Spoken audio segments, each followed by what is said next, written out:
сөзсүз жугат, жугумдуу болот. Жыпара саламатчылык. Самое главное өзүбүзгө ишенип, компанияга ишенип, өзүбүздүн наставниктерге ишенип, алдыга жыла берсек, биздин колубуздан келген жумушту жасай берсек, самое главное туруктуулук да. Туруктуу болуп, несмотря ни на что, эчтекени карабастан алдыга жыла берсек, сөзсүз ийгиликтерге жетебиз. Сөзсүз золотой директор болобуз. Сөзсүз бриллиант болобуз. Сөзсүз 300 циклды жаап, корона амбассадор статусту да болобуз да. Самое главное, мен дайыма айтам да, туруктуу, сабырдуу, бул сабырдуу, туруктуу болуш керек да бизнестечи. И окуш керек. Күнүгө ар күн, ар бир күнү кичинеден болсо дагы жаңы нерсени үйрөнүп, жаңы нерсе жасап, ошол жасай берсек, сөзсүз ийгиликке жетебиз. Бардыгыбызды ушундай статустар күтүп атат, уже күтүп атат. Кудай буйруса жетебиз. Бардыгыбыз биргеликте. Самое главное, азыркы бараткан жолдон адашпай, чогуу, бирге, бири-бирибиздин колдоп дегендей алдыга жыла бериш керек. И сөзсүз ийгиликке жетебиз да, чогуу бирге жетебиз. Бүгүнкү тема аябай, бул да тема керек. Кутман таң, Адина Султановна. Бүгүнкү темадагы ушунчалык биздин жашоодо билебиз, колдонуп келгенбиз. Просто кээ бирибиз байкабай, мындай неосознанно колдончубуз да. Бул тема жашоонун бөлүктөрү. Көпчүлүгүбүз билебиз, өткөнбүз, жашоонун дөңгөлөгү депчи, билебиз. Өткөнбүз бул сабактычы. Бирок барган сайын ушул теманычы барган сайын, уккан сайын дагы бир башкача информациялар келе берет да. Даже мен бул теманы өзүм уже канча жолу бул теманы бир 3-4 жолу өтүп атам, но барган сайын, өткөн сайын өзүм бир чоң башкача ачылыштар келип атат да, мага даже келип атат да. Ошондуктан бул теманы бүгүн ушул жашоонун бөлүктөрү жөнүндө сөз болот. Бизде жашообузда мына бөлүктөрү, жашообуздун бөлүктөрү бул адам, мындайча орусча айтканда мындай дейт да: каждая сфера жизни — это часть личности человека дейт да. Каждая, то есть жашоонун ар бир бөлүгү бул адамдын жашоосунун баягы личность да. Личность кандай которулат кыргызча? Которуп койсоңуздар. Личность — это часть личности человека дейт да. Ошондуктан бул жашоо негизги адамдын жашоосу негизги 4 бөлүктөн турат. Биринчи бөлүк бул биздин физическое состояние. Доброе утро. Биринчи, эң основной, фундамент, база болгон адамдын жеке. Рахмат, Гүлайын эже. Эң биринчи бөлүк, фундамент, основа, база деп айтсак, бул физическое состояние, физикалык абал, адамдын физикалык абалы. Физикалык абалга эмне кирет? Бул ден соолук, адамдын ден соолугу, адамдын мындай айтканда телосы ушул эң основной фундаменти болуп эсептелинет да. Эми биздин мына азыр дебе жазып кетсеңиздер, сиздер ден соолугуңуздарга кандай кам көрөсүздөр? Кандайча кам көрөсүздөр? Бардыгыбыз өзүбүздүн физикалык состояниябызга кам көрөбүз. Бардыгыбыз без исключения. Ошол ар кимдики ар кандай.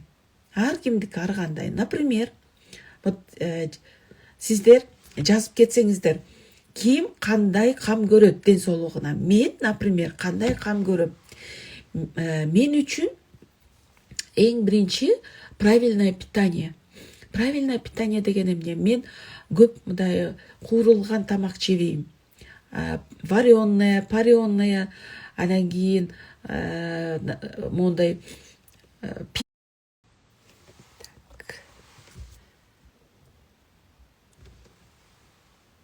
кандайсыздар? Кандай эс алдыңыздар?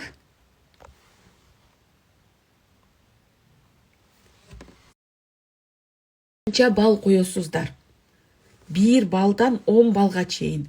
Кээ бирөөңүздөр 5 бал коесуздар, кээ бирөөңүздөр балким 7 бал коесуздар. Бал коюп койсоңуздар.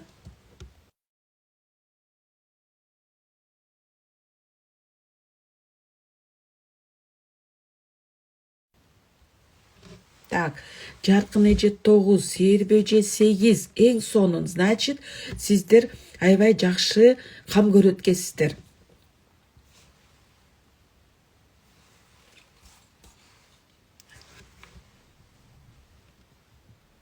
Так, Гульсар эже 8.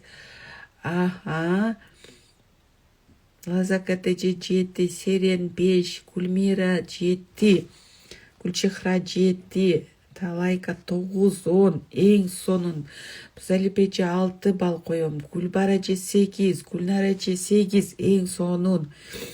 Динара эже 7. Мынакей бардыгыңыздар, значит, в отличном состоянии. Акылбайке 7. Нурзат 8, Бактыгүл эже 9. Эң сонун, эң сонун. Бардыгыңыздардын физикалык абалыңыздар, ден соолуктарыңыздар, Адина Султановна 9, эң сонун абалда экенсиздер да, эң сонун. Мынакей. Эми бардыгыңыздар, мына өзү 5, Калбеже 10 дейт, эң сонун. Эми мен бекеринен айткан жокмун. Өзү считается 5 балдан, вот, когда балловый системага койгондо 5 балдан жогору болсо ваше физическое состояние, значит, сиздердин физикалык абалыңыздар эң сонун абал, мындай жакшы экен да. Значит, сиздердин ден соолугуңуздар аябай жакшы экен. Эң сонун. Я рада за вас. Действительно сонун. Эми экинчи бөлүк биздин жашообуздун биринчи биздин бөлүк бул физический абал деп атпаймынбы? Эми экинчи бөлүк бул интеллектуальный бөлүк да. Акыл эс интеллектуальный бөлүгү, интеллектуальная сфера жизни деп коет, умственная сфера жизни деп коет да. Мынакей, эмне үчүн биринчи ден соолук деп атам да. Себеби биздин мээбиздин иштеши түздөн түз биздин физикалык абалыбызга байланыштуу экен да. Зависит, напрямую зависит от физического состояния, да, от нашего здоровья. Биздин ден соолуктан зависит этет да, биздин мээбиздин иштеши. Окууну, знанияны кабыл алуусу, өздөштүрүү, мээбиз, например, информация келип атпайбы? Биз күнүгө информация алабыз, күнүгө баягы знания алабыз да, обучение алабыз, ошону кабыл алып, өздөштүрүү бул биринчи физикалык состояниядан аябай зависеть этет да. Ошондуктан в первую очередь эң биринчи бул биз ден соолукту кароо, физикалык абалыбызды кароо, дайыма кыймылда болуу, упражненияларды жасоо, мондай басуу, хотя бы 1 саат, вот в сутки, бир күндө 1 саат, 1,5 саат басуу, болгондо дагы свежий воздухта, моой эшикте на свежем воздухе басуу, бул биздин мээбизди дагы иштегенге аябай жакшы мындай деме түзүп берет экен да. Бул деген эми мынакей биздин интеллектуальный сфераны кантип развивать этебиз. Эң биринчи бул китеп окуу. Сөзсүз китеп окуу. Күнүгө хотя бы 5, 6, 10 баракка чейин китеп окуу. Сөзсүз китеп. Ошол китеп окуу биздин интеллектуальный жактан развивать этет. Биздин акыл эсибизди, ой жүгүрткөнүбүздү, умственное развитие, ошонун баардыгын деме кылат да. То есть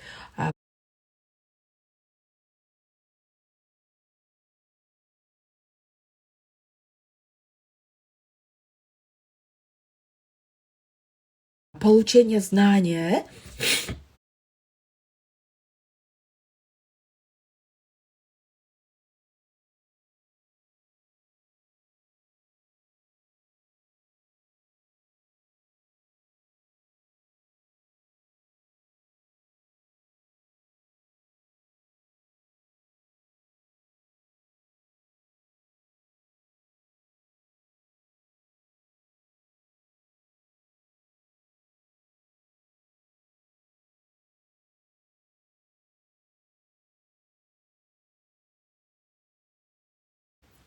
канчалык күнүгө биз жакшы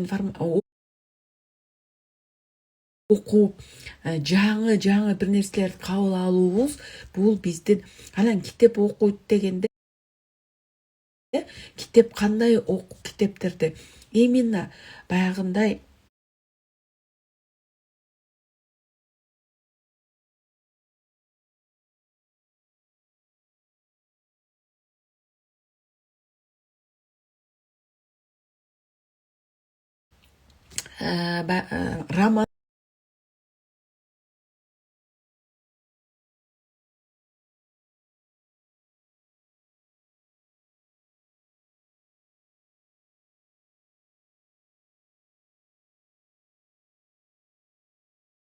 романдар эмес, мотивация берген, мотивирующий, именно баягы биздин акыл оюбузду, акылыбызды өстүрө турган китептер болуш керек да. Сөзсүзчү. Вот ошол дагы аябай бизди мондай өстүрөт. Анан экинчи бул тил үйрөнүү. Бул да аябай сонун биздин интеллектуальный жактан өстүрөт экен да, тил үйрөнүү. Вот, например, помните, билесиздерби, бир убактарда Рустам Кимбилетович бизге аябай сонун мындай деме түзгөн эле да, английский языкты изучать эткенге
жақтан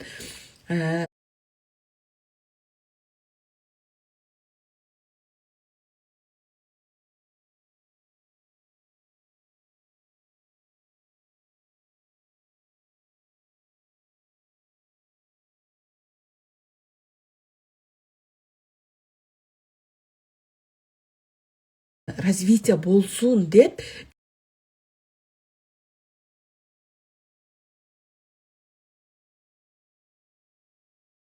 бізге бесплатно английский оқытқанда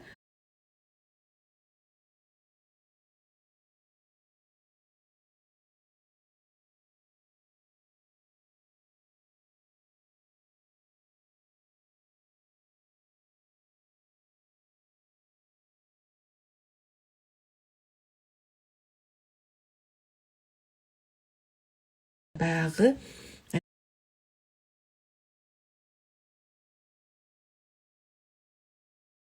мындайча айтқанда интеллектуальный жақтан өстіреді,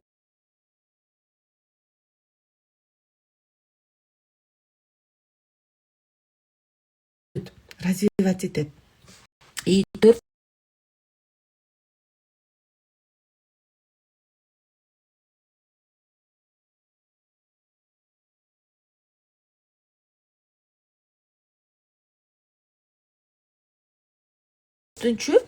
төртінші дайыма сұрау беріп тұрыш керек.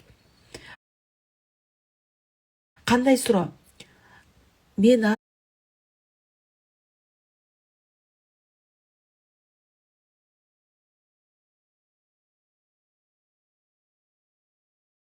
өздің бағы интеллектуальный жақтан развитие болбай қалады да. Китеп оқу,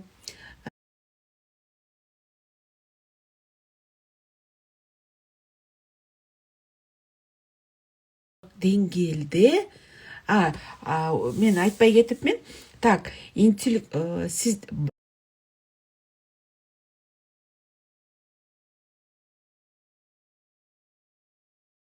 бал қойып қойсаңыздар дағы өзіңіздерге екінші сфераға ақыл ой жүгіртібіз, интеллектуаль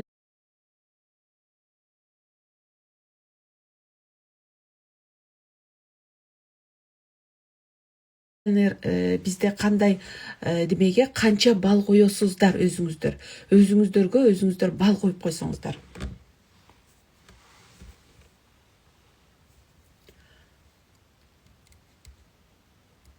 Бал қойып қойсаңыздар өзіңіздерге. Так, Гүлсареже 6 бал қойып тұр.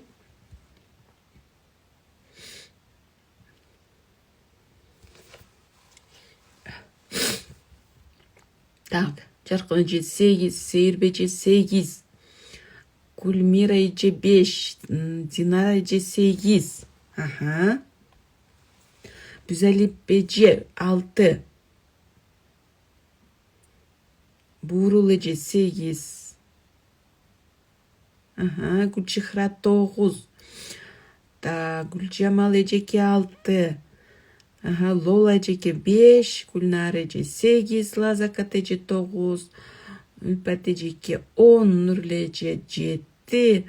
Экини ким қойды? Эки эми новичок болуш керек, Мынаке барыңыздар бал қойдыңыздар, тоже 5 балдан жоғорқу болгондо, значит, сиздер интеллектуальный жақтан аябай жакшы өсүдөсүз. Сизде норма мындайча айткандачы, Гүлүп эже 8 дейт. Себеби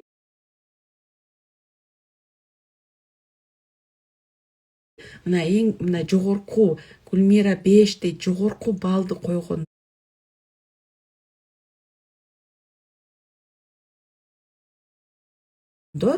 Бул сиздер өзүңүздөрдүн үстүңүздөрдөн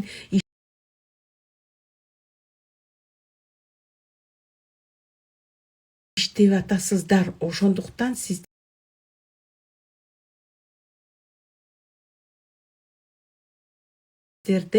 Гүлайна эже 9,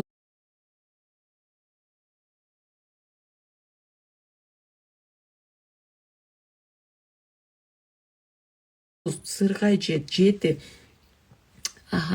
Сиздер өзүңүздөрдү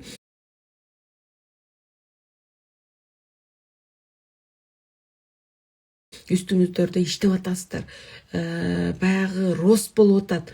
Эң сонун бул дагы жакшы. Значит, сиздердин интеллектуальный жактан өсүү болуп атат. Күндөн күнгө себеби сиздер сабакка катышып атасыздар, китеп окуп атасыздар.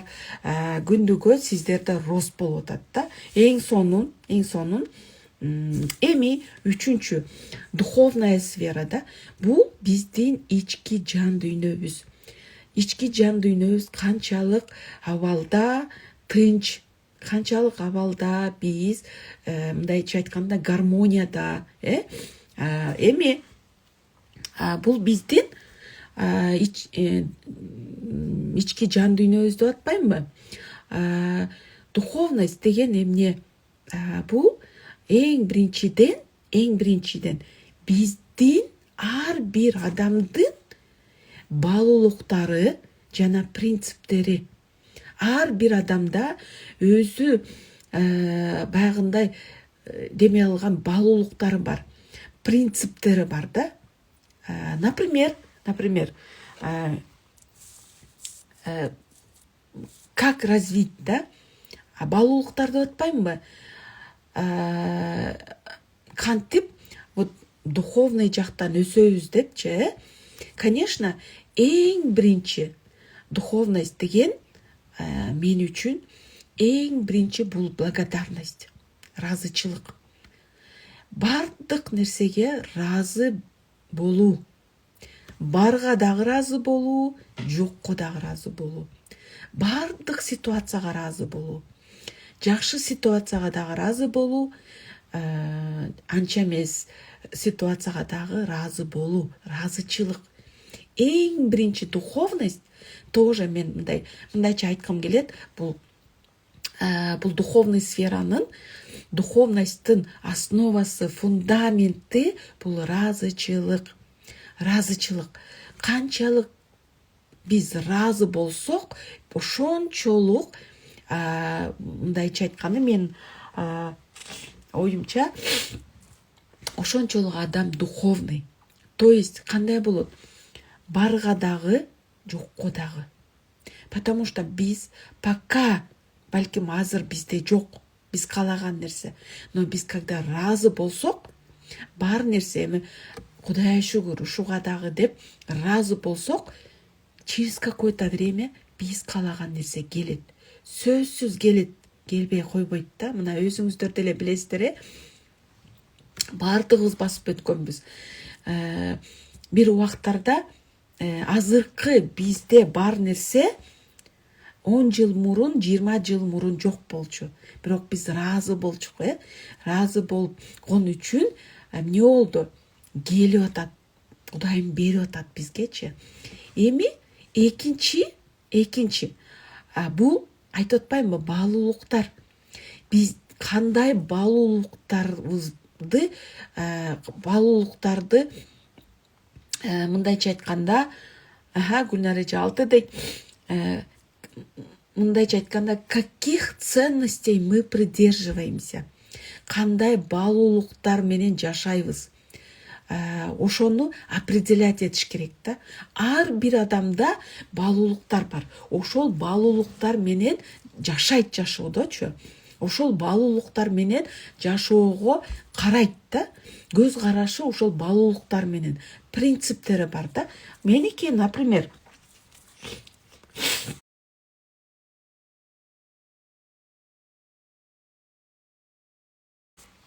өзүмдүкүн айтсам, эң мындайча айтканда, мои ценности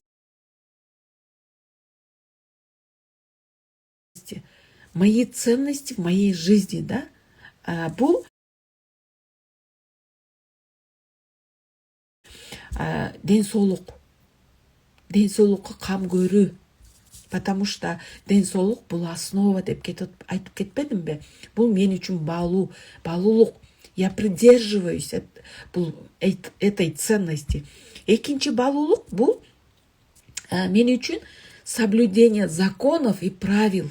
сөзсіз біз деген законопослушный гражданин болуш керек та. Әрбір, особенно мына мамлекеттің закондору, егер бір законду соблюдать етпесек, анда эмне болот? Анда хаос болот. Ошондуктан мен үчүн ценность да соблюдение законов и правил. Үчүнчү баалуулук мен үчүн свобода, независимость да. Мен үчүн аябай баалуу и принцип да, менин принципим дагы. Не зависеть ни от кого. То есть бұл независимость, свобода деген эмне? Бұл ответственность да. Мен ар бир сөзүм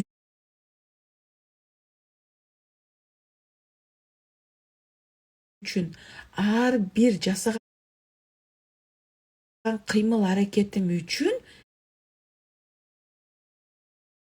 мен өзүм жоопкерчилик алам да. Жоопкерчилик алам. Вот это мен үчүн баалуу. Ценность мен үчүн.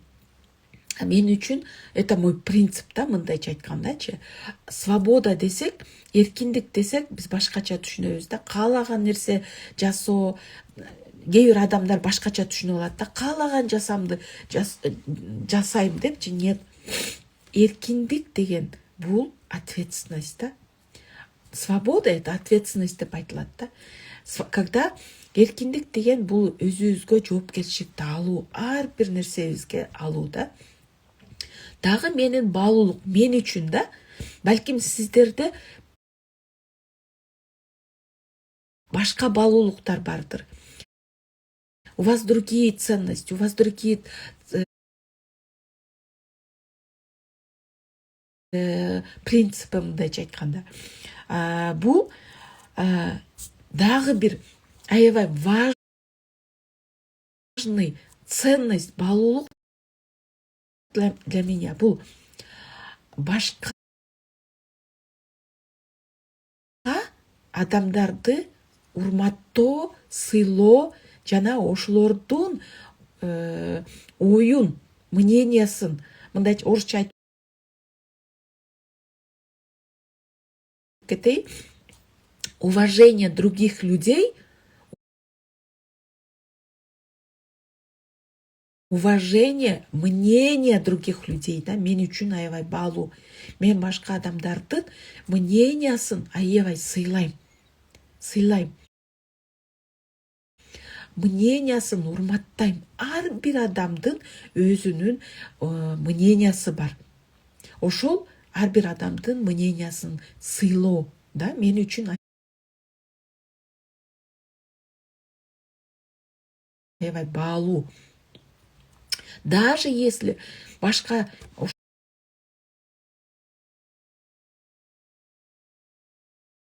ошол адамдын мнениясы мага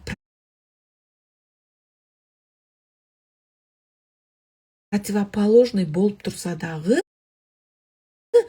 мага төп келбесе дагы, мен сыйлайм, сыйлашым керек. Ал адам личность, ал адамдын укугу бар. Иметь свое мнение, понимаете? Право, есть право иметь свое мнение. Анан мен үчүн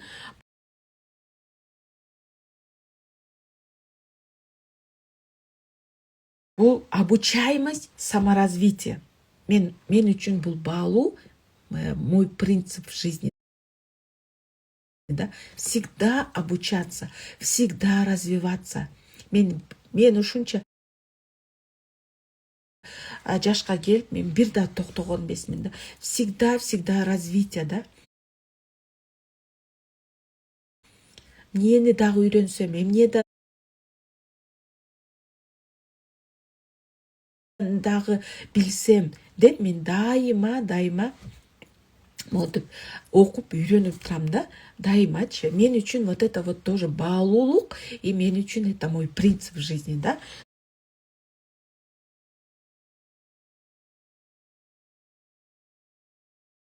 Дагы следующий бул трудолюбие. эмгек. Мен аябай мындай айтқанда эмгекчилмин да. Дайыма мындай эмгектенип, мен дайыма айтам, суранам Кудайдан менин тапканым адал болсун депчи. Эмгек менен табайын депчи. Ошондуктан мен үчүн трудолюбие да. Дайыма монтип эмгектенип турам. И дагы бир баалуулук бул целеустремленность. Айтып кетпедимби? Максат коюу, максаттуу болуу. Мен дайыма цель, максатка жеттимби, следующий максатка жеттимби, следующий максат, цель за целью. Моя жизнь, мындайча айтканда, моя жизнь состоит из целей, из достигнутых целей, да, мындайча айтканда. Менин жашоом максатка жетүүдөн турат да, мындайча айткандачы. Көрдүңүздөрбү? Мынакей постановка целей. Именно экинчи сферада айтып кетпедимби? Как развить дегенде всегда постановка жизненных целей депчи. Вот это вот тоже үчүнчү биздин бөлүгүбүздө дагы аябай маанилүү да, мындайча айткандачы. Мынакей. И үчүнчү бул медитация. Медитация, намаз. Вот, например, көпчүлүгүңүздөр намаз окуйсуздар. Бул дагы аябай жакшы да. Себеби намаз окуганда бул ушунчалык керек да. Ар бирибизге бардык намаз окуу, медитация бул дагы именно духовный жактан адам аябай өсөт. Духовность жактан өсөт да. Анан үчүнчү благотворительность. Бул дагы аябай ушунчалык развивает духовность да. Азыр бир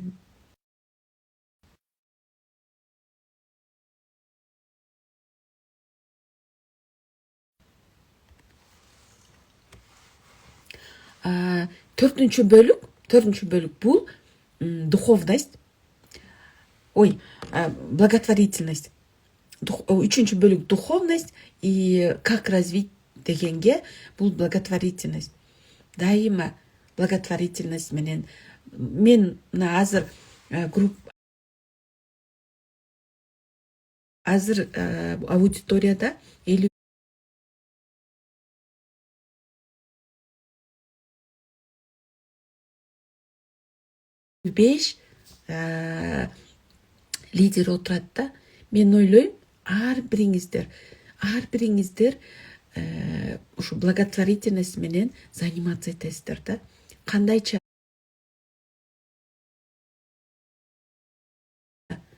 жардам берип турасыздар. Не обязательно деньгами да. Даже адамдын жакшы сөзү, бирөөнүн настроениясы, көңүлү чөгүп турса, ошого жакшы сөз сүйлөп, ошонун көңүлүн, маанайын көтөрүп коюу, бул дагы благотворительность да. Бул дагы благотворительность. Баягындай кол жардам берип, бирөө жардам сурап калса, ошого колго мындай кылып кичине жардам берип, деме алып койгон дагы бул благотворительность да. Бардыгыбыз, все мы занимаемся, бардыгыбыз. Эми дагы бал коюп койсоңуздар, тоже өзүңүздөргө 1-ден 10-го чейин бал коюп койсоңуздар, өзүңүздөр духовный жактан насколько сиздер развиты, канчалык сиздер бал коюп койсоңуздар, духовный жактан канча бал коет элеңиздер өздөрүңүздөргө. 9 дейт. Так, Сейирбечи 9 дейт, эң сонун. 5 балдан жогору болгондо, значит, вы занимаетесь благотворительностью. У вас, мындайча айтканда, духовный жактан развитый, да? Гүлсара эже 8, Гүлбар эже 9. Нурзат 8, Гүлжамал эже 8, 9. Значит, сиздер духовный жактан тоже развитый, жакшы өсүштөсүздөр. 8, Сыргаже 7, Гүлнара эже 9, 5, 8. Мынакей эң сонун. Мен ойлойм, мына 8, 9 койгондор бул ушу уже биздин компанияда смарт иште көп немеден бери жүрүп, мындай саморазвитие, личностный рост, баягындай деме кылып, кандайча намаз окуп, благотворительность менен заниматься эткен биздин лидерлер болуш керек деп ойлойм да. Так, эң сонун жылмайып клубда 5. Эң сонун. Эми 4-чү бөлүк сфера. 4-чү сфера бул социальная сфера, социально-эмоциональная сфера деп коет да. Бул эмне? Кандайча? Зиреже 9 дейт. Бул биз деген социальный адамбыз да. Биз социумда жашайбыз. Биз деген адамдар менен дайыма, то есть эмне, карым катнашта болобуз. Биздин бул карым катнаштар, бул биздин мамиле, өзүбүзгө болгон мамиле, башка адамдарга болгон мамиле, жана эмоцияларыбыз да, мындайча айткандачы. Биз башка адамдар менен мамиле түзөбүз, мамиледе болобуз да, мамиле түзөбүз. Бул мамилени эмненин негизинде түзөбүз? Эмоциянын негизинде түзөбүз. Так, Чынара 10 дейт. Молодец. Эмоциянын негизинде түзөбүз да. Значит, бул бөлүк, бул сфера, 4-чү сфера эмне? Именно биз канчалык түрдө эмоциональный жактан, мындайча айтканда, эмоциональный жактан кандайча адам экенибиз да. Эми бул баягы демеде эмоциональный жактан да, насколько, мындайча айтканда, эмоциональный развитый да. Эми бул бөлүккө токтолсок, айтып атпаймынбы, биз мамилени, башка адамдар менен мамилени эмоция менен түзөбүз да. Строим отношения на основе эмоций. Анан биз канчалык түрдө эмоциябызды контролдой алабыз. Сапарбек 10 дейт. Эң сонун. Азаматсыз. Канчалык эмоциябыз, Эмоция деген эмне? Эмоция деген бул сүйүнөбүз, капа болобуз, биздин кээде агрессиябыз чыгат, баягындай урушчаак болот кээ бир адамдар. Кээ бир адамдар мындайча айтканда түнт болот да, ачыла бербейт. Кээ бир адамдар аябай мындай подозрительный болот, ишенбейт, эчтекеге ишенбейт. Это все баардык эмоция да. Анан кээ бир адамдар өзүнүн эмоциясын проявлять этпейт, жабылып калат, монтипчи. Анан кийин ичинде кайнап жүрө берет, баягы эмоциясын чыгарбайчы. Анан ал ичинде кайнап жүрө берет дагы, ал эмнеге алып барат? Ал ооруларга алып келет да, обидаларга алып келет. Вот ошол туура, мындайча айтканда, мында экологично деп коет да. Эмоциябызды биз ушул жерде экологично, бирөөлөргө зыян келтирбей турган, эң биринчи өзүбүзгө зыян келтирбей турган кылып, экологично эмоцияларыбызды проявлять эткенди үйрөнүшүбүз керек экен да.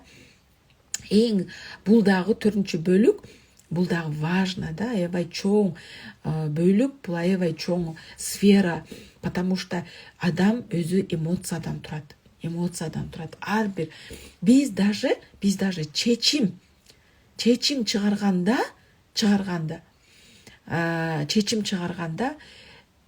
то есть мындайча айтканда, орысча айтканда, мы принимаем свои решения на основе своих эмоций.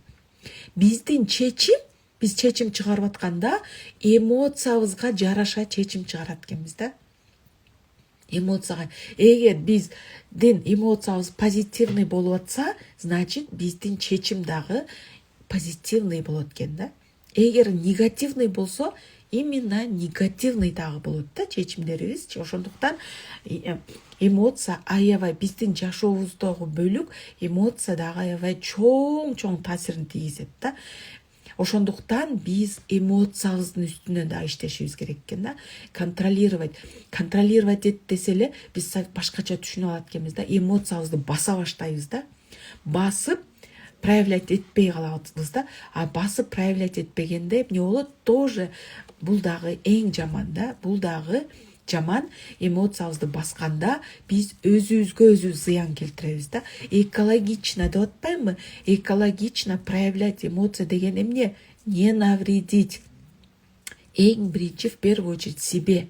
Не навредить себе. Экинчиден, не навредить другим. Вот это экологичное проявление эмоций, да. Ошондуктан эмне кылабыз? Контролировать эткенди үйрөнөбүз да. Тура контролировать эткенди үйрөнөбүз. Бул жерде мен дагы деме кылчумун, ойлочумун, эмоциямды контролировать этем депчи. Мен аябай катуу контролировать этем деп ойлочумун. Оказывается, мен туура эмес контролировать этип, эмоциямды контролировать этем деп я вредила себе. Мен басып койчумун экен да. Басып коюп, анан кийин ошол нерсе анан кийин өзүмө вред болчу экен да. Сейчас азыр мен именно эмоциямды экологично проявлять эткенди үйрөнүп атам да. Бул бизден виптен кийин бардыңыздар, билесиздер, көпчүлүгүңүздөр випке катышкансыздар, мына випке катышкандар жазып койсоңуздар, вот именно ушул бизде VIP-проект ускорениядан кийин VIP-проект бар да, бул закрытый, аябай углубленный, бул именно работа над своими эмоциями да. Ушул випке катышкандар жазып койсоңуздар, кандайча эмоцияңыздарды мындай проявлять ете алдыңыздар, катышкандар жазып койсоңуздар, мына Гульсара эже катышкан, ушул бактыгүл эже, ушул виптен кийин мен эмоциямды чыгарып, Гүлбара эже катышкан, чыгарып мен экологично, особенно өзүмө зыян келтирбей тургандай кылып туруп, эмоциямды проявлять ете баштадым да. Нурзат, мен дейт, вот катышкандар деме кылат, потому что именно випте сонун болду дейт Нурле эже. Випте биз эмоциябызды экологично чыгарганды үйрөнөбүз да.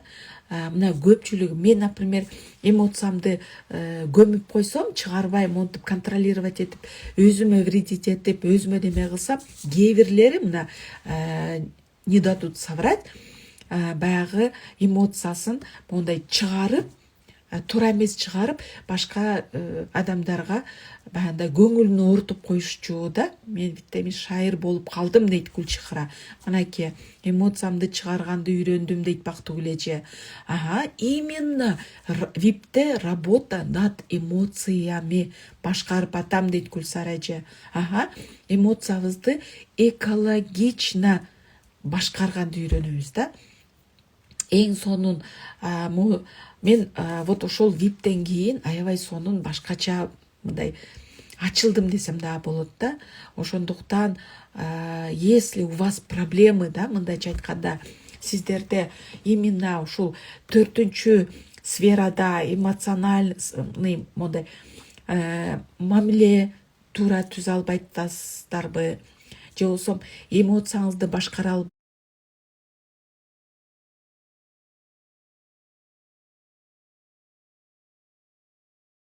албай, кээде мындай болот да, жүрөсүң баягындай эмоцияңды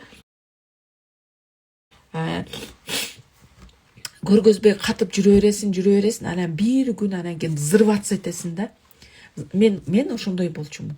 Мен эмоциямды мондай баса берчүмүн дагы, анан бир күнү бир точкасына жеткенде взрываться этчүмүн да. Мен сонун өзгөрдүм дейт Нурилежей. Туура, Нурилежени мен жакшы билем. Аябай сонун өзгөрүлдү. Экологично дейт, үйрөнүп жатам дейт Чынара. Чынара дагы аябай сонун өзгөрүүлүү болуп атат, потому что мен Чынараны жакшы деме кылам. Көрдүңүздөрбү?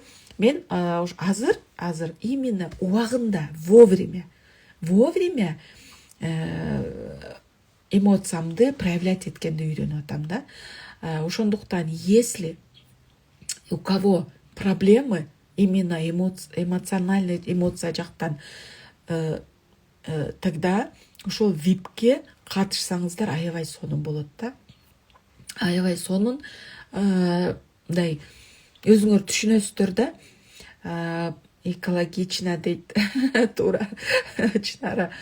Действительно, ушул випте аябай сонун өзгөрүүлөр болот да. Мына катышкандардын бардыгында аябай сонун өзгөрүүлөр болду да. Мен көпчүлүк 90% тааныйм. Випке катышкандарды действительно да, со стороны виднее да, монтип караганда аябай сонун өзгөрүүлөр болду да. Ушул биздин лидерлерде, партнерлордо. Ошондуктан мен сиздерге ошол випке психологический жактан, психология вот это вот ускорениядан кийин вип болот, ноябрларда болот. Ошол випке катышсаңыздар, бул жерде аябай углубленный да, на подсознательном уровне, чыгарам, випке катышып калганын чыгарам сөз дейт Нурилежи да. На подсознательном уровне иштейт да, бул иштелет да. Аябай бизде ушул Айпери Максатбековна өтөт. Айпери Максатбековна именно сертифицированный психолог болуп, өзү окуп, сертификат алды. Уже сертифицированный психолог деп аталат. Ушул Айпери Максатбековна өтөт да. Полный бардык темаларды өзү өтүп, өзү ар бир адамды раскрывать этет да. Ар бир адамды раскрывать этет. Мына катышкандардын бардыгы 5 күн болот. 5 күндүн ичинде өзү биз аз эле адамды, аз эле адам, мен сөз катышам дейт. Аз эле адамды алабыз да, 15 адам. Ушул 15 адамды 5 күндө раскрывать этебиз да. Мындай ар бир раскрывать этет да. Ошондуктан ошол, если у вас проблемы да, если у вас проблема именно эмоциональный жактан, эмоцияңызды башкара албай, эмоцияңыздарды бир аз деме алсаңыздар, ошол випке катышыңыздар да. Ошол випте аябай сонун.